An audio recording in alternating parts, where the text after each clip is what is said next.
If you're serious about understanding survival skills forged under real pressure, you're in the right place. On Battlefield of Survival, we don't deal in nostalgia. We study systems that worked when failure meant hunger or exposure. Before we get into it, make sure you subscribe to the channel, like this video, and leave a comment with your thoughts or experiences. It helps keep this kind of deep, no-nonsense history alive. Now, let's get straight to the point. Clothing durability became a survival discipline, not a lifestyle choice. During the Great Depression, clothing was not disposable, seasonal, or expressive. It was functional infrastructure. People owned fewer garments, often just one good outfit and one work outfit, and every piece had to endure years of hard use. Fabric choice mattered more than fashion. Wool, heavy cotton, denim and canvas dominated because they could be repaired repeatedly without falling apart. Thin blends, decorative stitching and fragile trims were avoided because they failed under stress. This mindset turned clothing into long-term assets rather than short-term consumption. Applying this today means choosing garments based on fibre strength, weave density and repairability. A heavy cotton shirt with simple seams will outlast 3 trendy alternatives. If a modern item cannot be mended cleanly, it is already a liability. Repairing clothes was assumed, not optional. In Depression-era households, every adult knew basic garment repair. Sewing on buttons, darning socks, reinforcing knees and patching elbows were routine tasks, not special skills. Children learned early because replacement was rarely an option. Repairs were done before failure, not after. A thinning cuff or fraying seam was addressed immediately to prevent catastrophic tearing. You know, patches were often cut from worn-out garments, matched for fabric weight rather than appearance. Reinforcement stitching was visible and unapologetic. Clothing carried the marks of survival, and those marks signalled resourcefulness, not poverty. A practical modern application is, well, setting aside time each month to inspect clothing under stress points: collars, cuffs, knees, inner thighs and shoulders. Reinforce these areas early. Keep scrap fabric from retired garments specifically for patching.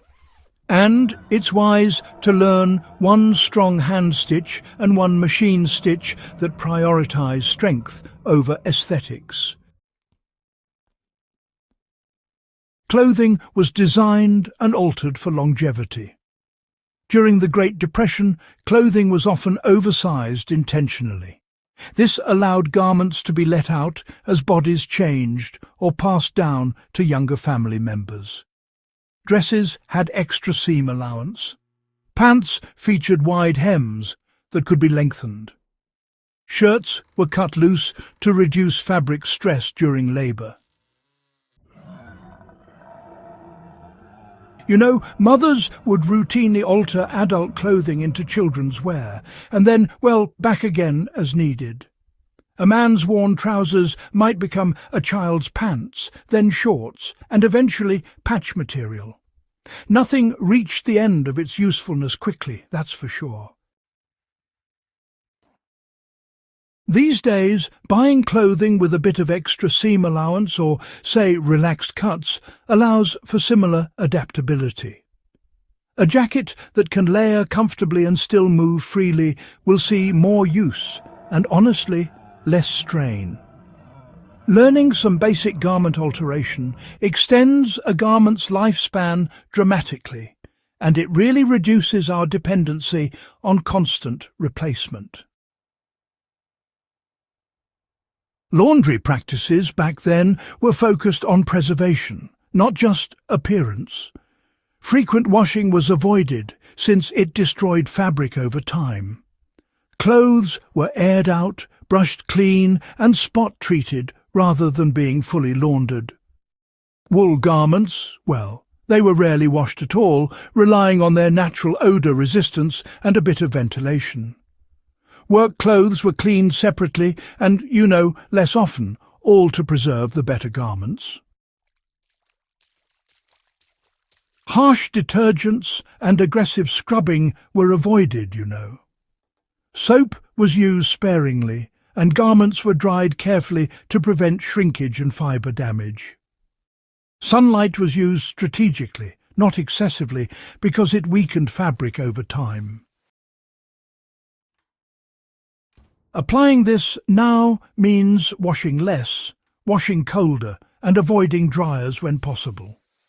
Spot cleaning and airing out clothing extends fabric life far more effectively than constant laundering.